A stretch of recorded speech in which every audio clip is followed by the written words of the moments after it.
সুপ্রিয় শ্রোতা, গল্প পাঠের আসর চ্যানেলে শুনতে যাচ্ছেন হুমায়ুন আহমেদ রচিত জোছনা ও জননীর গল্প উপন্যাসটির 10ম পর্ব। আমি ওয়ারা করিম, সাথে থাকুন। অনেকক্ষণ কড়া নাড়ার পর দরজা খুলল। কোমরে ধুতি পেঁচানো খালি গায়ের যে মানুষটি দরজা খুললেন তার নাম ধীরেন্দ্রনাথ রায় চৌধুরী। ঢাকা বিশ্ববিদ্যালয়ের এক সময়ের প্রফেসর। এখন অবসর জীবনযাপন করছেন। সময় কাটছে বই পড়ে। সকালে নাস্তা খেয়ে তিনি বই পড়া শুরু করেন। দুপুরের খাবারের পর কিছুক্ষণের জন্যে ঘুমোতে যান। ঘুম ভাঙার পর আবার বই পড়া শুরু হয়। শেষ হয় রাতেই ঘুমোতে যাবার সময়।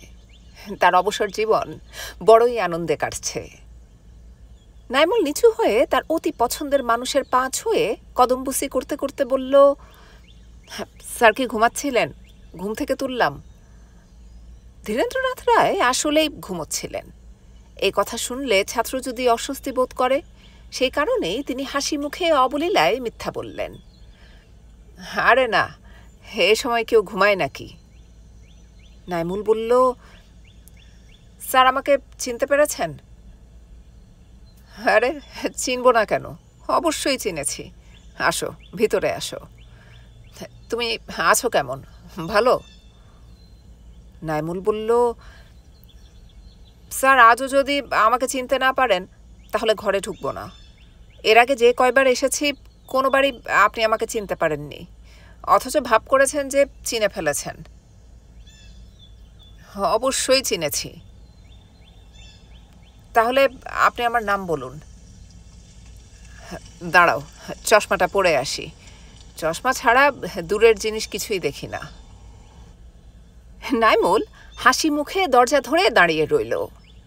ধীরেন্দ্রনাথ রায় চৌধুরী শোবার ঘর থেকে চশমা পরে এলেন এবং বেশ কিছুক্ষণ নাইমুলের দিকে তাকিয়ে বললেন,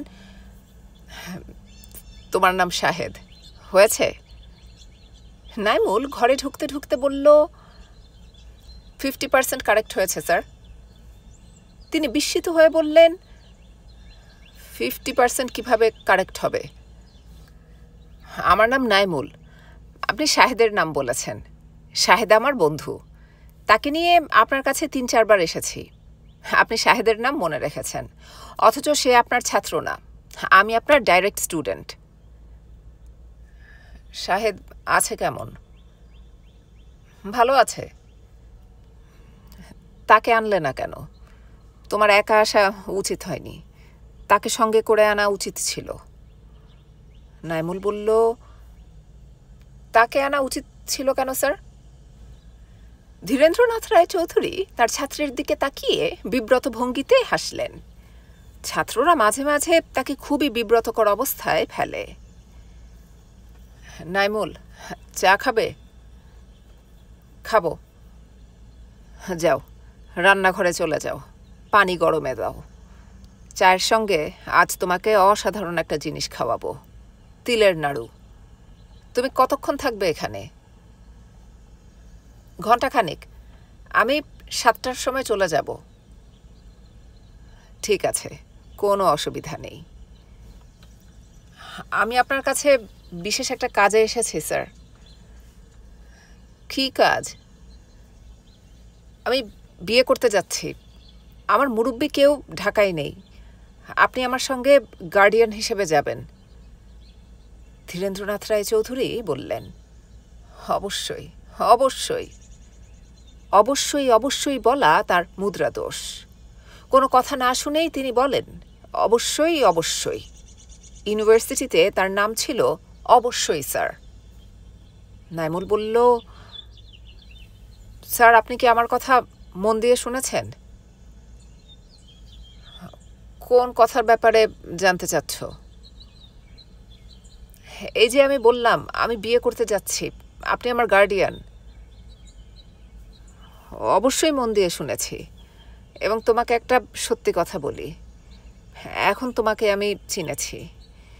তুমি যখন বললে নাম নাইমুল তখনও চিনতে পারিনি, এখন তোমার কথা বলার ধরন থেকে চিনেছি। তুমি তো কমনওয়েলথ স্কলারশিপ পেয়েছ।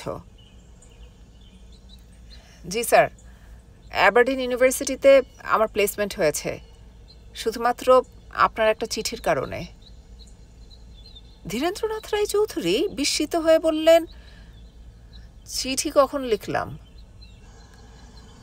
চা খেতে খেতে নাইমুল স্যারের সঙ্গে গল্প শুরু করল। গল্প করার সময় সাধারণত মুখোমুখি বসা হয়।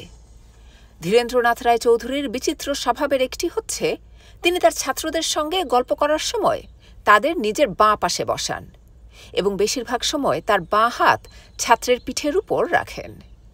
নাইমুলের ধারণা, স্যার মুখ দেখেন না বলে ছাত্রদের কখনোই চিনতে পারেন না, তবে যে কোনো ছাত্রের পিঠে হাত দিয়ে তিনি নাম বলতে পারবেন। স্যার, আমি একটা বিশেষ দিনে বিয়ে করছি, সেটা কি বুঝতে পারছেন? বিশেষ দিনটা কি? আজ ৭ই মার্চ। ৭ই মার্চ বিশেষ দিন কেন? স্যার, আপনি নিজে একটু চিন্তা করে বলুন তো, ৭ই মার্চ কেন বিশেষ দিন? ধীরেন্দ্রনাথ রায় চৌধুরী ভুরু কুঁচকে সামান্য চিন্তার ভেতর দিয়ে গেলেন। নাইমুলের দিকে তাকিয়ে বললেন, ৭ হলো একটা প্রাইম নাম্বার, মৌলিক সংখ্যা। মার্চ মানে ৩, ৩ আর একটা প্রাইম নাম্বার। এই জন্যেই দিনটা বিশেষ দিন। হয়েছে? হয়নি স্যার। আজ বঙ্গবন্ধু শেখ মুজিবুর রহমান স্বাধীনতার ঘোষণা দিবেন, হয়তো ইতিমধ্যে দিয়েও ফেলেছেন। স্বাধীনতার ঘোষণা? বলো কি, ইন্টারেস্টিং তো। যদিও তিনি যথেষ্ট আগ্রহের সঙ্গে বললেন ইন্টারেস্টিং তো, নাইমুল জানে তিনি মোটেই ইন্টারেস্ট পাচ্ছেন না। এই মানুষটার কাছে পদার্থবিদ্যার যে কোনো সমস্যা জাগতিক সমস্যার চেয়ে অনেক বেশি ইন্টারেস্টিং। নাইমুল বলল, দেশ, রাজনীতি এইসব নিয়ে আপনি কি কখনোই কিছু ভাবেন না? কে বলল ভাবি না? ভাবি তো, প্রায়ই ভাবি। মোটেও ভাবেন না। আপনার সমস্ত ভুবন জুড়ে আছে কোয়ান্টাম বলবিদ্যা, আপনি এর বাইরে কোনো কিছু নিয়েই ভাবেন না। সেটা কি দোষের? জি স্যার, দোষের। আপনি দেশ বা রাজনীতির বাইরের কেউ না, আপনি সিস্টেমের ভেতর আছেন। ধীরেন্দ্রনাথ রায় চৌধুরী শান্ত গলায় বললেন, নাইমুল, তোমার কথার কাউন্টার লজিক কিন্তু আছে। সবার কাজ কিন্তু ভাগ করা। একদল মানুষ যুদ্ধ করবেন, তারা যোদ্ধা। একদল রাজনীতি করবেন, তারা সেটা ভালো বুঝেন। অর্থনীতিবিদেরা দেশের অর্থনীতি নিয়ে ভাববেন। আমি কোয়ান্টাম বলবিদ্যার লোক, আমি সেটা নিয়ে ভাবব। তুমি যে সিস্টেমের কথা বললে, এসো সেই সিস্টেম সম্পর্কে বলি। সিস্টেম কি? সিস্টেম হলো observable part of an experiment. এক গ্লাস পানিতে আমি 1 চামচ সোডিয়াম ক্লোরাইড দিয়ে দিলাম। এখন আমার সিস্টেম হলো গ্লাসে রাখা লবণের দ্রবণ। তর্কের খাতিরে ধরে নেই এটা একটা ক্লোজড সিস্টেম। ধীরেন্দ্রনাথ রায় চৌধুরী প্রবল আগ্রহে বক্তৃতা করে যাচ্ছেন। তার বক্তৃতার ভঙ্গি দেখে মনে হচ্ছে তিনি এক গাদা ছাত্রছাত্রীর সামনে কোয়ান্টাম বলবিদ্যার অতি জটিল কোনো বিষয় ব্যাখ্যা করছেন। নাইমুল এক ফাঁকে ঘড়ি দেখল, হাতে সময় আছে। স্যারকে মনের আনন্দে আরও কিছুক্ষণ কথা বলার সুযোগ দেয়া যেতে পারে। এ মানুষটার আত্মীয় স্বজন কেউ নেই, সবাই হয় ইন্ডিয়া নয়তো আমেরিকায় চলে গেছে। এই মানুষটা ওয়ারির 3 কামরার ছোট্ট বাড়ি কামড়ে পড়ে আছে। তার একটাই কথা, নিজের বাড়ি ঘর দেশ ছেড়ে আমি যাব কোথায়? আমি কেন ইন্ডিয়াতে যাব? আমার জন্ম হয়েছে এই দেশে, দেশ ছেড়ে চলে যাব? আমি কি দেশের এত বড় কুসন্তান? ধীরেন্দ্রনাথ রায় চৌধুরী তার বিখ্যাত ভোক্সওয়াগন গাড়ি বের করলেন। নাইমুল বলল, রিকশায় করে গেলে কেমন হয় স্যার? রিকশায় করে কেন যাবে? আজ তোমার বিয়ে। আপনার সঙ্গে গাড়িতে যেতে ভয় লাগে স্যার। আপনি নিজের মনে গাড়ি চালান, রাস্তার দিকে তাকান না। ধীরেন্দ্রনাথ রায় চৌধুরী বিস্মিত হয়ে বললেন, নাইমুল, আমার সম্পর্কে তোমাদের ভুল ধারণা আছে। আমি অত্যন্ত সাবধানী চালক। এখন পর্যন্ত আমি গাড়িতে কোনো অ্যাক্সিডেন্ট করিনি। গাড়িতে অ্যাক্সিডেন্ট করেননি তার কারণ কিন্তু স্যার আপনার ড্রাইভিং না। তাহলে কি? আপনি গাড়ি নিয়ে কখনো বের হন না, ঘরেই থাকেন। আমি নিশ্চিত আপনি গত 3 মাসে আজ প্রথম গাড়ি বের করেছেন। ধীরেন্দ্রনাথ রায় চৌধুরী বিরক্ত গলায় বললেন, তুমি তর্কপ্রিয় হয়ে যাচ্ছ। তর্ক ভালো জিনিস না। গাড়িতে উঠেই তার বিরক্তি অতি দ্রুত কেটে গেল। তিনি গভীর আগ্রহে কালুজা ক্লাইন থিওরি সম্পর্কে বলতে লাগলেন। নাইমুল, মন দিয়ে শোনো কি বলি। কালুজা তার পেপার পাঠালেন আইনস্টাইনের কাছে। তারিখটা মনে রাখো, এপ্রিলের 21। সনটা খেয়াল করো, 1919। কালুজা সেই পেপারে 5টা ডাইমেনশনের কথা প্রথম বললেন। এর আগে আইনস্টাইন 4টা ডাইমেনশনের কথা বলেছিলেন। কালুজা কি করলেন? ডাইমেনশন একটা বাড়ালেন। আইনস্টাইন বলেছিলেন, না, পেপার গ্রহণযোগ্য না। নাইমুল বলল, স্যার, আপনি রাস্তার দিকে তাকিয়ে গাড়ি চালাচ্ছেন না, আমার দিকে তাকিয়ে চালাচ্ছেন। আমি ঠিকই গাড়ি চালাচ্ছি, তুমি মন দিয়ে শোনো আমি কি বলছি। অক্টোবরের 14 তারিখ 1921 সনে, ঠিক 2 বছর পর আইনস্টাইন তার মত বদলালেন। তিনি কালুজার পেপার অ্যাকসেপ্ট করলেন। অরিজিনাল সেই পেপার আমি জোগাড় করেছি। পেপারটা জার্মান ভাষায়। আমার এখন দরকার ভালো জার্মান জানা লোক। তোমার খোঁজে কি জার্মান জানা লোক আছে? নাইমুলের মজা লাগছে। কি অদ্ভুত মানুষ! জগতের কোনো কিছুর সঙ্গেই এই মানুষটার যোগাযোগ নেই। রাস্তায় জনস্রোত, অদ্ভুত অদ্ভুত স্লোগান হচ্ছে। ইয়া হিয়া ভুট্টো 2 ভাই, এক দড়িতে ফাঁসি চাই। ইয়া হিয়ার চামড়া তুলে নিব আমরা। বীর বাঙালি অস্ত্র ধরো, ইয়া হিয়াকে খতম করো। অথচ ধীরেন্দ্রনাথ রায় চৌধুরীর দৃষ্টি একবারও সেদিকে যাচ্ছে না। তার জগৎ কালুজার 5ম ডাইমেনশনে আটকে আছে। নাইমুল। জি স্যার। তুমি সত্যি সত্যি একা বিয়ে করতে যাচ্ছ? এটা খুবই আশ্চর্যজনক ঘটনা। একা তো যাচ্ছি না, আপনিও যাচ্ছেন। আমি আমার 2জন আত্মীয়কেও খবর দিয়েছি, তারাও চলে আসবেন। সরাসরি মেয়ের বাড়িতে চলে যাবেন। তাহলে বরযাত্রীর মোট সংখ্যা দাঁড়ালো 4। আরেকজন হলে ভালো হতো।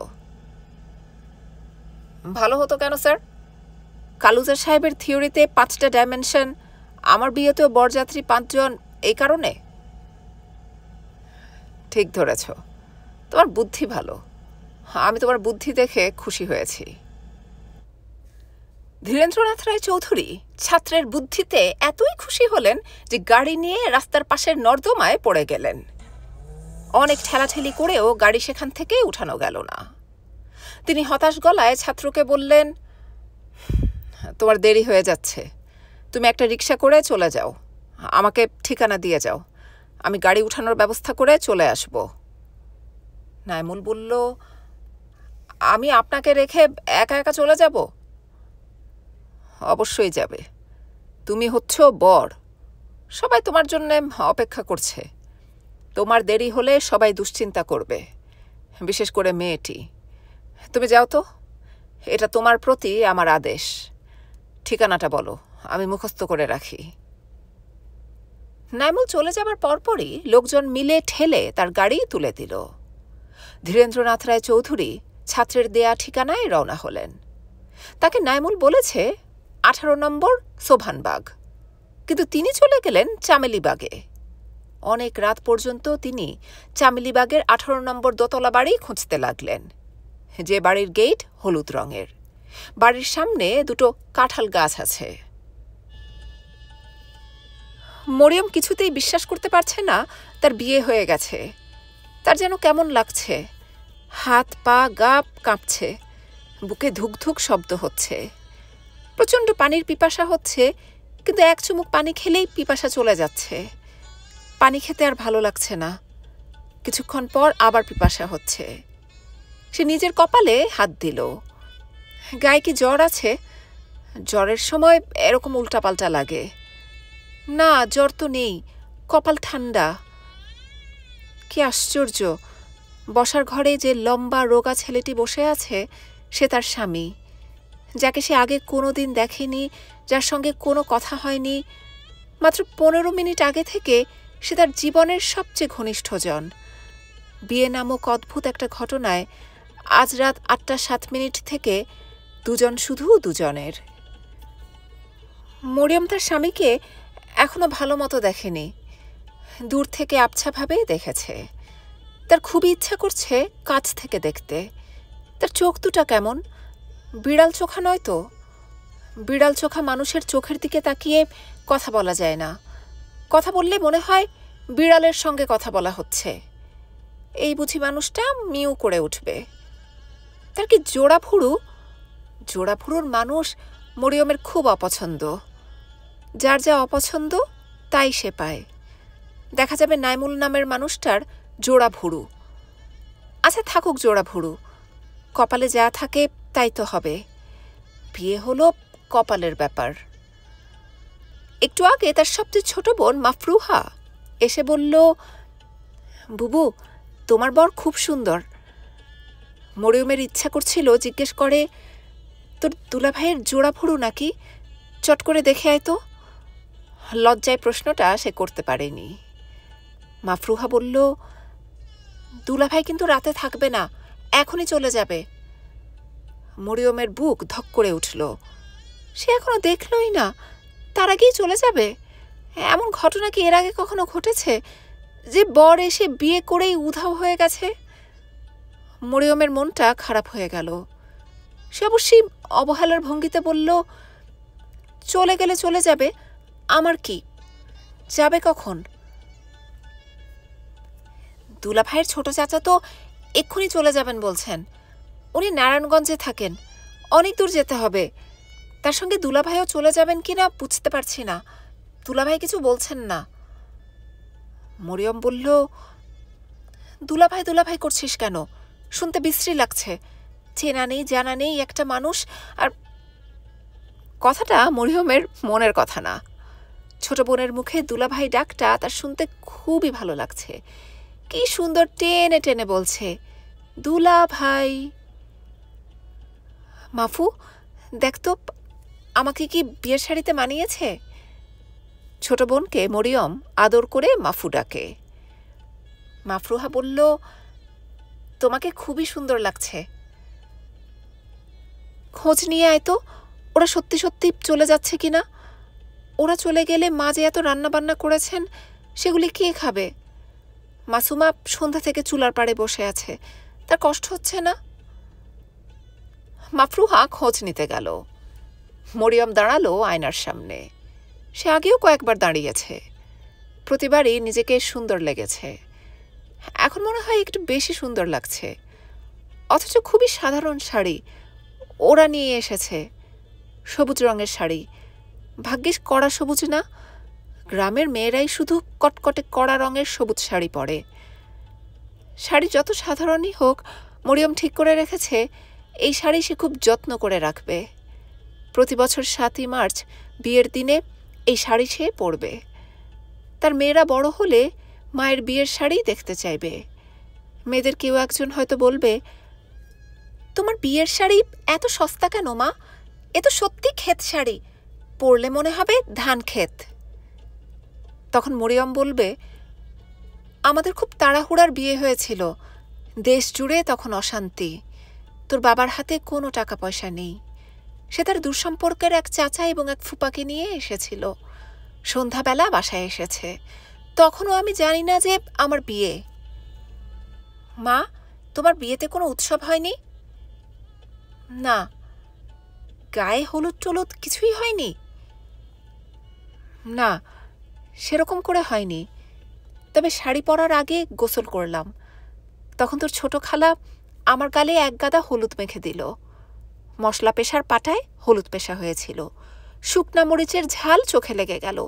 কি জ্বলুনি, চোখ দিয়ে সমানে পানি পড়ছে। আর সবাই ভাবছে বিয়ে হয়ে যাচ্ছে, এই জন্যে কাঁদছি। তোমার কান্না পাচ্ছিল না? না, বিয়ের দিন সবারই কান্না পায়, তোমার পাচ্ছিল না কেন মা? জানি না, তখন সময়টা তো অন্যরকম। প্রতিদিন মিটিং মিছিল, পুলিশের গোলাগুলি, কারফিউ, এই জন্যেই বোধ হয়। বাবাকে প্রথম দেখে কি তোমার ভালো লেগেছিল মা? না দেখেই ভালো লেগেছিল। সেটা কেমন কথা? না দেখে ভালো লাগে কিভাবে? তুই যা তো, তোকে এত কিছু ব্যাখ্যা করতে পারবো না। মরিয়মের ধারণা তার মেয়ে ধমক খেয়েও যেতে চাইবে না। সে চোখ বড় বড় করে তার বাবা মার বিয়ের গল্প শুনতে চাইবে। সেটাই স্বাভাবিক। মেয়েরা মায়ের বিয়ের গল্প খুব আগ্রহ করে শোনে। নাইমুলের সঙ্গে বরযাত্রী মাত্র দুজন, তার দূরসম্পর্কের চাচা হাফিজউদ্দিন এবং তার ফুপা হামিদুল ইসলাম। এরা দুজনেই থাকেন নারায়ণগঞ্জে।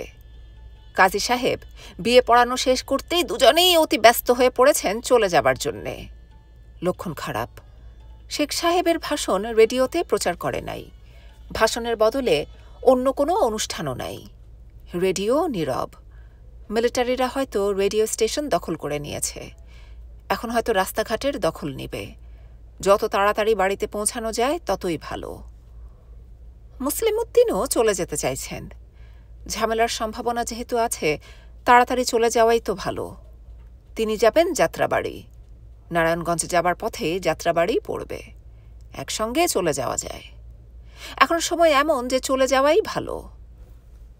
মুসলিম উদ্দিন বললেন, ঘণ্টাখানেক অপেক্ষা করলে খানা দেয়া যাবে।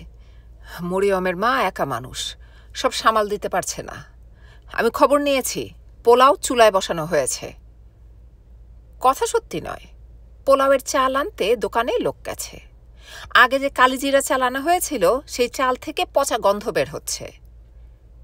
হাফিজউদ্দিন বললেন, হ্যাঁ, সম্পর্ক যখন হয়েছে অনেক খাওয়া ইনশাল্লাহ হবে। আজ বিদায় দিয়ে দেন। মেয়ের বাবাকে ডাকেন, ওনার কাছ থেকে বিদায় নেই। মুসলিম উদ্দিন বললেন, আমার ভাগ্নে তো কিছুক্ষণ আগে চলে গেছে। অফিসের ডাক পড়েছে, বুঝেন না? ডাক পড়লে সঙ্গে সঙ্গে চলে যেতে হয়। বড়ই কঠিন চাকরি। হামিদুল ইসলাম গম্ভীর গলায় বললেন, বেয়াই সাহেব তো আমাদের কাছ থেকে বিদায়ও নিলেন না। অবশ্য আমরা তুচ্ছ মানুষ, আমরা কোনো কঠিন চাকরি করি না, 2 পয়সার ব্যবসায়ী। মুসলিম উদ্দিনকে অবস্থা সামলাবার জন্যে হড়বড় করে অনেক কথা বলতে হলো। তাতে তেমন লাভ হলো না। দুজনেই এমন ভাব করতে থাকেন যেন তাদের বিরাট অপমান করা হয়েছে। অপমান যেহেতু করা হয়েছে, সেহেতু না খেয়ে উঠে যাওয়ার ক্ষেত্র তৈরি হয়েছে। মোবারক হোসেন ঘরেই আছেন। তিনি কিছুক্ষণ আগে মুসলিম উদ্দিনকে আড়ালে ডেকে নিয়ে বলেছেন, বিয়ে তো হয়েছে, এখন আর ঘটর ঘটর আমার ভালো লাগছে না। এদের বিদায় করেন, ছেলেকেও চলে যেতে বলেন। পরে একটা তারিখ করে তারা বউ উঠিয়ে নিবে। মুসলিম উদ্দিন বললেন, না খাইয়ে তো বিদায় করতে পারি না। খাওয়ান, আমাকে এর মধ্যে ডাকবেন না। আমি আর আসবো না। আমার নিজের শরীর ভালো না। ইয়াহিয়ারও জ্বর এসেছে। অসুখ বিসুখের মধ্যে বিয়ের যন্ত্রণা অসহ্য লাগছে। বরযাত্রী দুজনই চলে গেছেন। মুসলিম উদ্দিনও তাদের সঙ্গে গেছেন। কাজী সাহেব আগেই গেছেন। তার নাকি আজ আরেকটা বিয়ে পড়াতে হবে। নাইমুল বসার ঘরে একা বসে আছে। কিছুক্ষণ মাফরুহা ছিল, এখন সেও চলে গেছে। তার দায়িত্ব পড়েছে বাবার মাথার চুল টেনে দেবার। কাজটা সে করছে খুব ভয়ে ভয়ে। একটু জোরে টানলে সে ধমক খাবে, আবার আস্তে টানলেও ধমক খাবে। মেজবোন মাসুমা রান্নাঘরে। আজকের রান্নাবান্না সেই করছে। সাফিয়া ইয়াহিয়াকে কোলে নিয়ে রান্নাঘরের বারান্দায় আছেন। মাঝে মাঝে রান্নাঘরে ঢুকে মাসুমাকে কি করতে হবে তা বলে দিচ্ছেন। প্রবল জ্বর আসার কারণে ইয়াহিয়া খুবই কান্নাকাটি করছে। মার কোল থেকে একেবারেই নামতে চাচ্ছে না। মাসুমা বলল, মা, তোমার রান্নাঘরে আসার দরকার নাই, আমি পারবো। তুমি বাবুর মাথায় পানি ঢালার ব্যবস্থা করো। পানি ঢালবো? জ্বর এত বেশি, পানি ঢালবে না? তোর বাবা যদি রাগ করে? আরেকবার জ্বরের সময় পানি দিয়েছিলাম, তোর বাবা খুব রাগ করেছিল। এতে নাকি ঠান্ডা লেগে নিউমোনিয়া হয়।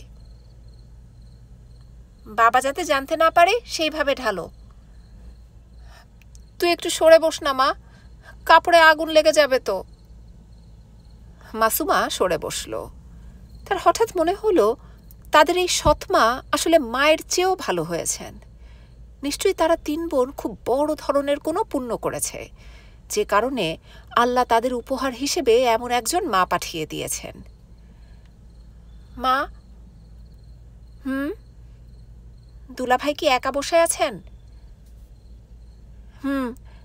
এতক্ষণ মাফরুহা ছিল, এখন সে একা। হা বেচারা, বিয়ে করতে এসে কেউ এতক্ষণ একা একা বসে থাকে না। মা, এক কাজ করো, বুবুকে পাঠিয়ে দাও, বুবু গল্প করুক। তোর বাবা যদি রাগ করেন? বুবুর সঙ্গে বেচারার ভাব হবে না। রান্না হোক, তখন খাবার দিয়ে মরিয়মকে পাঠাবো, তাহলে তোর বাবা কিছু বলতে পারবে না। দুলাভাই দেখতে রাজপুত্রের মতো, তাই না মা? মরিয়মের খুব পছন্দ হবে। বুবুর কথা বাদ দাও মা, রাস্তা থেকে কাল্লু গুন্ডাকে ধরে এনে যদি বুবুর সাথে বিয়ে দাও, বুবু তাকেও অন্তর দিয়ে ভালোবাসবে। মুগ্ধ গলায় বলবে, আমি সারা জীবন এরকম একজন গুন্ডাই চেয়েছিলাম। ঠিক বলেছি না মা? মনে হয় ঠিকই বলেছিস। আমি কিন্তু বুবুর মতো না, আমার পছন্দ অনেক কঠিন। এক এক বোন এক এক রকম হবি, এটাই তো স্বাভাবিক। আর এরকম আধা খ্যাচড়া বিয়েও আমি করব না। আমার বেনারসি শাড়ি লাগবে, গা ভর্তি গয়না লাগবে। হুটহাটের বিয়ের মধ্যে আমি নেই। চুলার আগুন কমিয়ে দে, আগুন বেশি। মাসুমা চুলার আগুন কমাতে কমাতে বলল, আচ্ছা মা, বাবা আমাদের 3 বোনকে সহ্যই করতে পারে না, কেন বলো তো? সহ্য করতে পারবে না কেন? তোদের জন্যে ওনার খুব দরদ। মানুষটা অন্যরকম তো, প্রকাশ পায় না। খুব দরদ থাকলে কি আর... মাসুমা কথা শেষ করতে পারল না। বাবু আবারও হাত পা ছুঁড়ে কাঁদতে শুরু করেছে। সাফিয়া তাকে বাথরুমে নিয়ে গেলেন, চুপি চুপি তার মাথায় পানি ঢালবেন।